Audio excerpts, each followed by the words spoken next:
You're listening to the Motherhood Unstressed podcast, and I'm your host, Liz Carlisle. Thank you so much for tuning in. I am so glad you're here, as always. This week, I'm speaking with celebrated co-author of the New York Times bestseller, The Walk West, and the new eagerly awaited book, So Long as It's Wild. That is Barbara Jenkins. And in this interview, we're delving into the compelling narrative behind her extraordinary journey that led to the writing of this book. Now, there has been a lot of praise about this book already, and one such person, Dolly Parton, had this to say about the book. Barbara Jenkins is still standing strong after her famous walk across America. What an inspiring book. I always try to read as many books as I can about women who inspire others with their contribution to society. Barbara has certainly lived it all, and done it again by putting this book together. So Long as It's Wild is a book of endurance, grit, love, compassion, and spiritual and physical energy. What a blessing. I hope it touches you as much as it has me. Now, after hearing that, how could you not read this book? It is one that you won't be able to put down, I will warn you. But Barbara's narrative is more than just a book. It's an exploration of the human experience, especially from the lens of a mother. I enjoyed speaking with her so much, and I think you're really going to enjoy her point of view and what she has to say about life and love and raising children and carrying on and being proud of putting one foot in front of the other, whether you're on a walk across America or just in your everyday life, getting up in the morning. So please enjoy this episode with Barbara Jenkins. Well, hello, Barbara. Welcome to the show. I'm so glad that you're here. Well, thank you, Liz. It's wonderful to be here. I'm very honored that you invited me. Yeah, I mean, when I saw that you were coming out with this book, realizing that it had been a long time coming since your infamous journey across the United States, can you talk to us about the moment or the series of moments where you decided it was important to share your side of the story and bring it to the page? Yes, it's been quite a journey. Back in 2016, I was in Telluride, Colorado with a group of my son's friends. And among that group, there were some very famous actors. And we were talking about, about this great epic journey walking across America. And they said, Barbara, you need to write your story from your voice and your point of view. And it'd make a great movie. And of course, I'm thinking, well, that's nice. Thank you. And that's probably, it's just conversation, in that group. So another 5 years passed. And my granddaughter, she was about seven or eight at the time. And she said, Yo-Yo, my name is Yo-Yo. She said, Yo-Yo, did you really walk across America? And all of a sudden, the light bulbs went on. And I knew that not only for my own legacy, but for a larger audience, I needed to tell my story because the things I learned, the insights, the revelations, the secrets of life, I guess, were much greater than me. And I needed to share those and tell my story before it was lost forever. And I took it to the grave with me. I plan to live a long time, but still yet, I knew the time had come that I needed to do it. So I was coming out of 40 years of silence. I was busy raising children. I was a single mother. I was building a company. I was had many ups and downs. Well, once I started writing, it took me 3 years to write it. So this has been a long time coming. But I will tell you that the endorsements, more than me talking about the book, the people who have read it say the same thing. It's a common statement or feedback is I could not put it down. I've had great, wonderful endorsements from people like Hilary Swank. She's an Academy Award-winning movie star who was in Million Dollar Baby. Connie Britton, who starred in the ABC series called Nashville. Bridget Connolly, she's the CEO and founder of a nationwide beverage company called Luna Bay. And then a fabulous endorsement from none other than the Queen of Country, Dolly Parton. And Dolly read the book. She's an avid reader, but she doesn't really, it's not her habit to endorse books. No. But one of my very best friends has been Dolly's backup singer for over 30 years. So Jennifer was able to get this book, the manuscript, into Dolly's hands. Wow. And so Dolly read it, and she said, well, she gave a wonderful long endorsement, but she basically said, I hope this inspires you as much as it did me. And she said, congratulations, Barbara. Creatively and respectively yours, Dolly Parton. Well, I kind of dropped to my knees and thought, this doesn't come along every day. Thank you, God. So, but that's sort of the backstory of why I wrote it. And now that it's behind me and it's published, I'm very thankful that I did. Yeah. I mean, I have authors on the show all the time, and they talk about the stamina that's required to bring a book from an idea to publication. Most people don't realize how tough you really have to be, not only for the initial draft, but all of the rewrites that come after that. Do you think your walk across America all those years ago prepared you for what was required to bring this book to the world? Well, honey, my whole life has prepared me to endure. I was raised a hillbilly in the Ozarks of Missouri. We didn't have an indoor toilet till I was 12 years old. And I slept in a little lean-to room on a rollaway bed. The roof leaked and water dripped down the walls. So I grew up poor. I walked across America. That was 3 years and 3,000 miles. So part of some of the secrets of life are really learning to endure and to take it one step at a time. So writing a book, this is not my first book. I co-authored Walk Across America, The Walk West, The Road Unseen.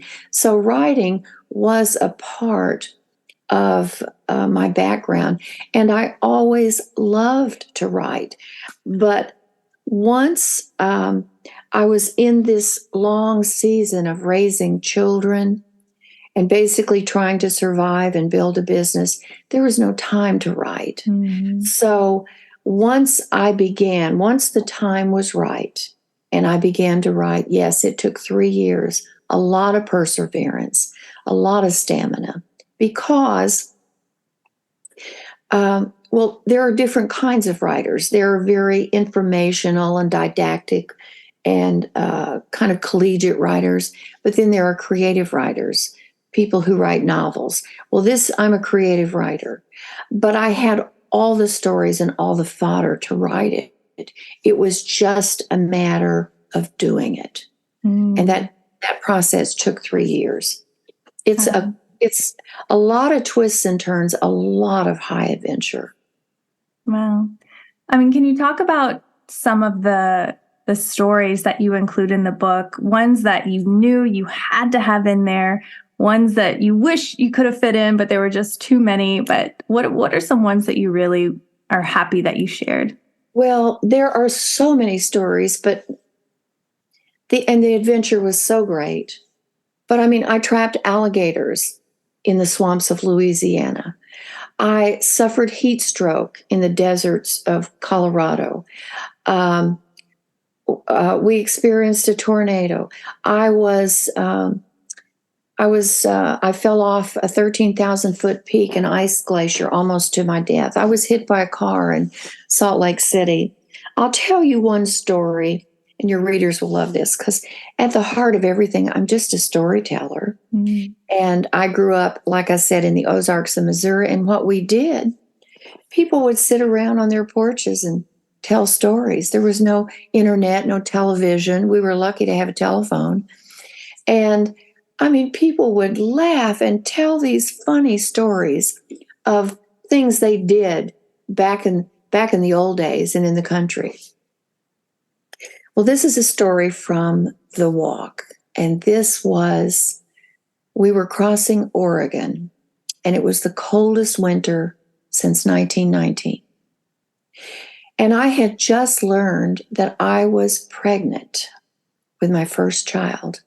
We had 400 miles left to walk. And I was one of those young pregnant mothers who got sick. And I was sick as a dog, nauseous, throwing up. And yet I was walking across the Cascades in the coldest winter since 1919. Well, we happened to meet an old preacher man. His name was Milo Frankie, and he looked like something out of a Western movie. He had big gray lamb chop sideburns. He had icy blue eyes. He wore a big black hat and a long black coat. He sort of had the presence of a Johnny Cash, but yet he was real.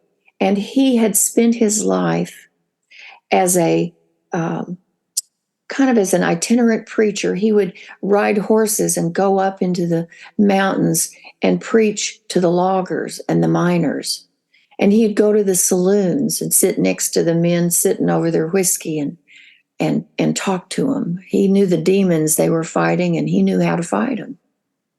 So Milo Frankie, he said, "You will surely perish if you walk across those mountains without help. You must have help." Well, he got permission. He was a pastor of a little church there in John Day, Oregon. And he got his congregation to give him permission. And he took off 1 week and followed along beside me, in his little old, I think it was a Ford Falcon. It was just some simple little car, but it had a tape deck in it. Mm.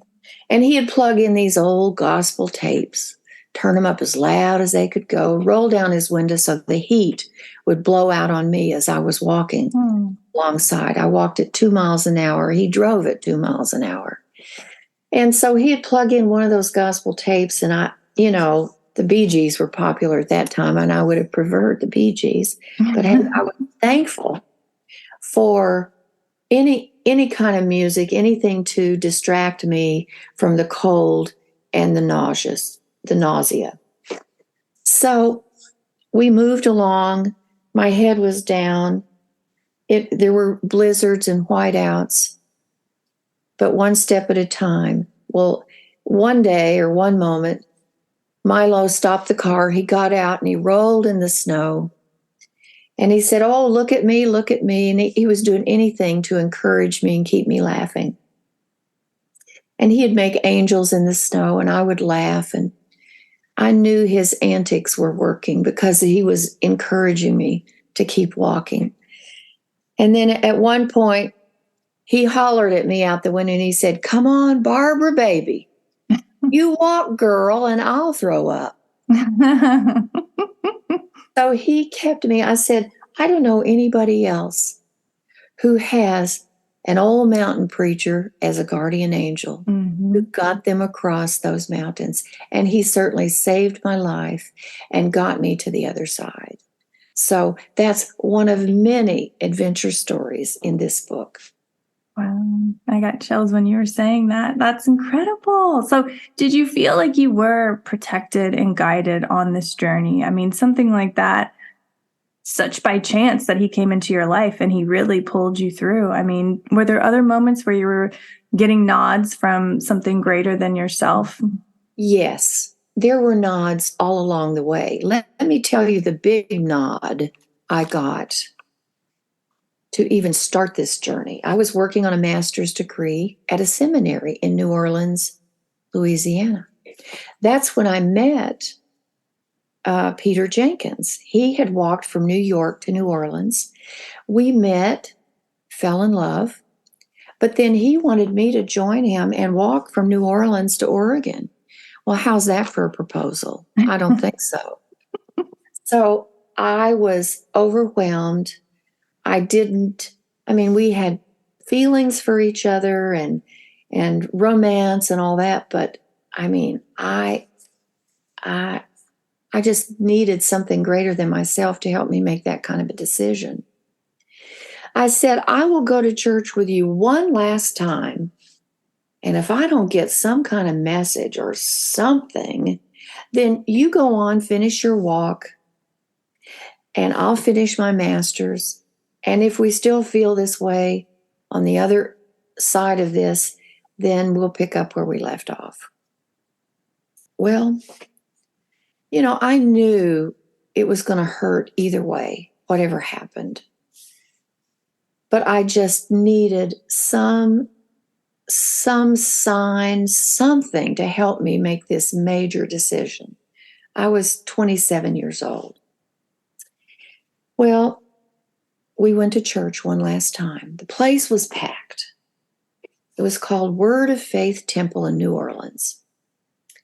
And people were getting ready for the service. The place was packed. There was no place to sit except on the front row. Well, Peter looked like a vagabond. He had holes in his tennis shoes and holes in his jeans. And, it would have been better in my mind if we'd sat on the back row and not become a spectacle. But no, we had to walk through all those hundreds of people to the front row. So we were right on the front row. Well, the service started. Out comes the main minister. His name was Charles Green. He says, we have a guest minister here today. And I thought, oh, well, good. This will be over quick and I can get out of here. And I guess, this is the end for Peter and me. So he wheeled out an old 80-year-old woman in a wheelchair. Her name was Mom Beale. Well, where I come from in the Ozarks, women were not preachers. But she came out. They put the microphone in front of her. And everybody, she said, well, we're going to read about the story of Abraham and Sarah. Everybody, back in those days, people didn't have phones to look up scriptures or anything else. You could hear the swoosh of the pages of people. Everybody carried a Bible to church. Well, anyway, she began to read these verses. And she said, now the title of my sermon today, there was a hush all across the congregation, thousands of people. Peter and I are sitting on the front row. I can see every wrinkle in her face. She said, the title of my sermon today is, Will You Go with This Man? I see your reaction. It was like the finger of God touched me, and I had the freedom of choice. Will you go with this man? But it felt like a call. It felt like a mission. And that was the reason, the beginning reason of why. That was the guidance I needed. And that helped me make the decision to marry Peter and walk from New Orleans all the way to Oregon. So back to your original question. Yes, I felt there was protection, although I was hit by a car, nearly struck by lightning more than once, lived through tornadoes. There were great dangers and great adventures, but I was spared and saved from each one. Wow. Did you ever want to go home, like leave? Oh, all the time. All the time. I was carrying 35 pounds on my back. For you young mothers out there, if you're toting around a toddler all day long, think about carrying that baby on your back for 15 or 20 miles a day. And then, of course, Peter carried about 70 pounds or more. So every day it was the rigors, the physical endurance. It was the blisters. It was the heat. It was the cold. Peter and I, now this is really, I would not encourage anybody to start their marriage this way. It was, there was a lot of fatigue.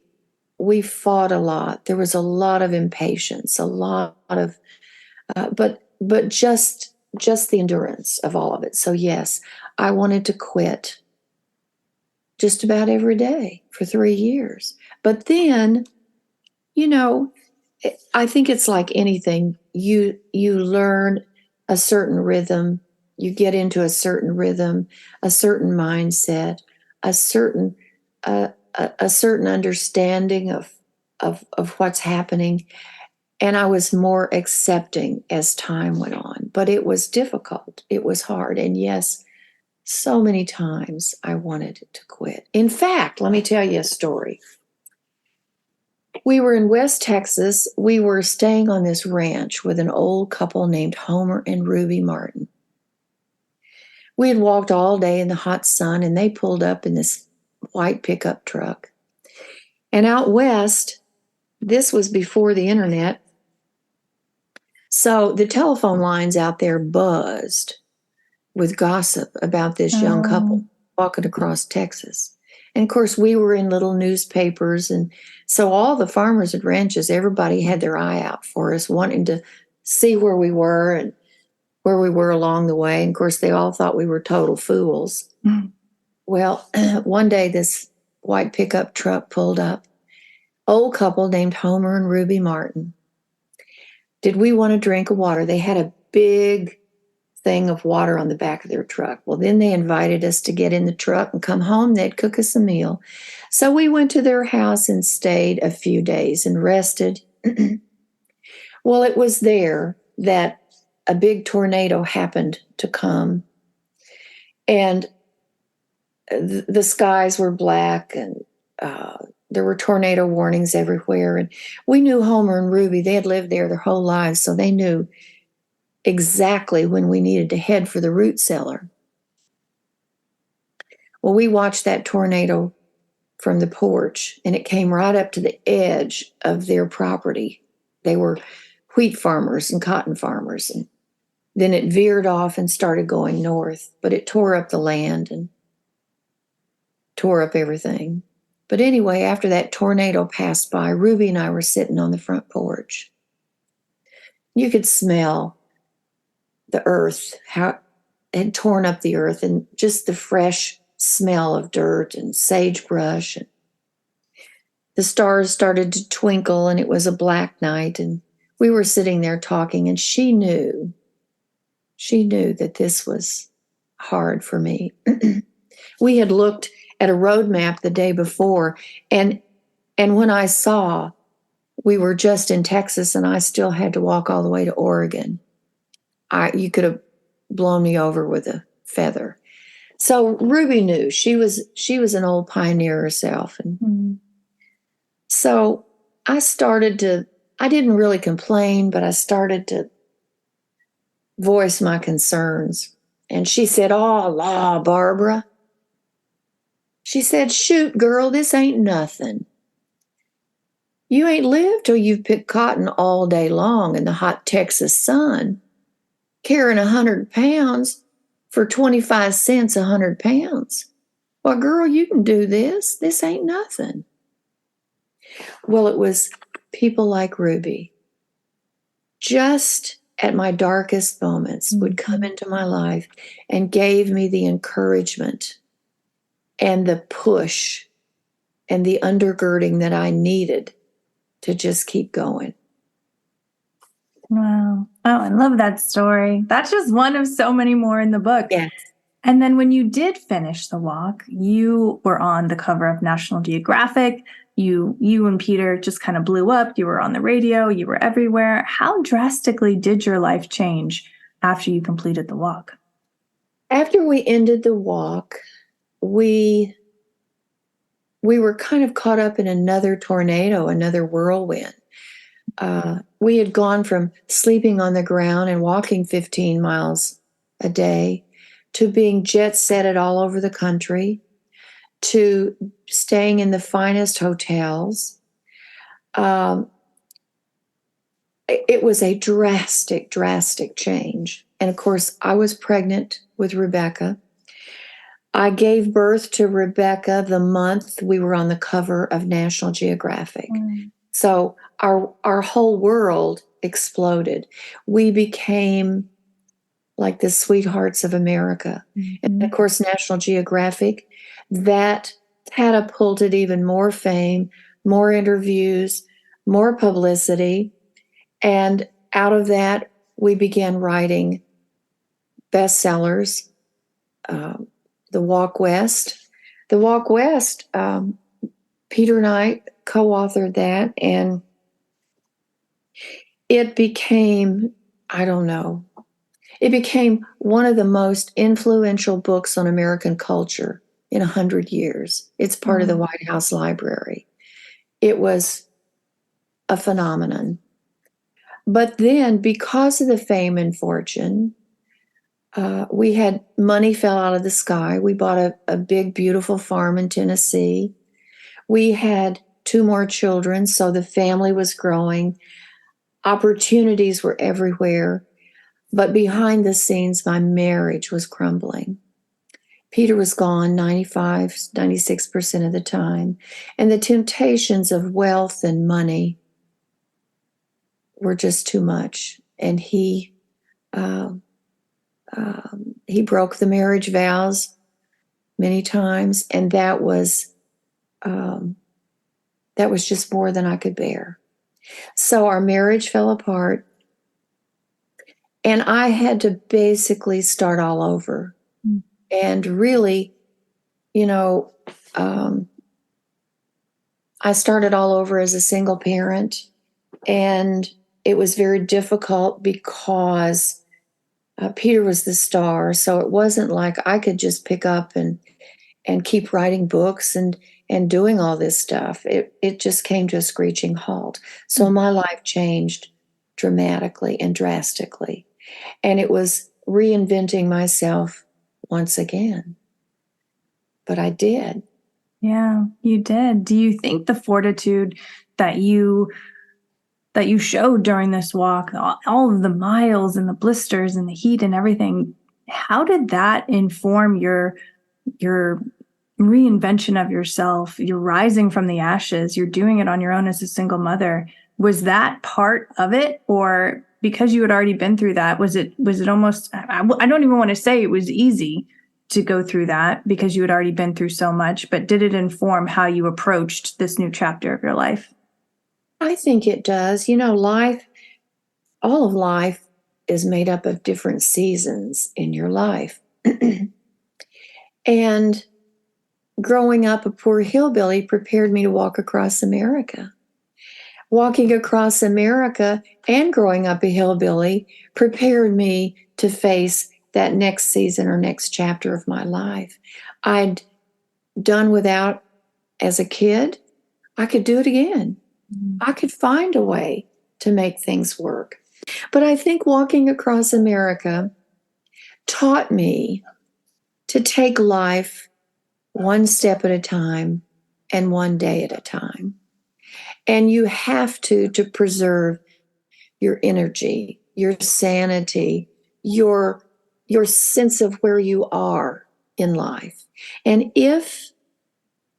I think this applies to everybody across the board, but we're so busy in this fast, high-tech virtual world that people have lost this ability to take one step at a time and to walk by faith and not by sight, because I didn't know what each day would bring. Many times I didn't know where my next meal was going to come from.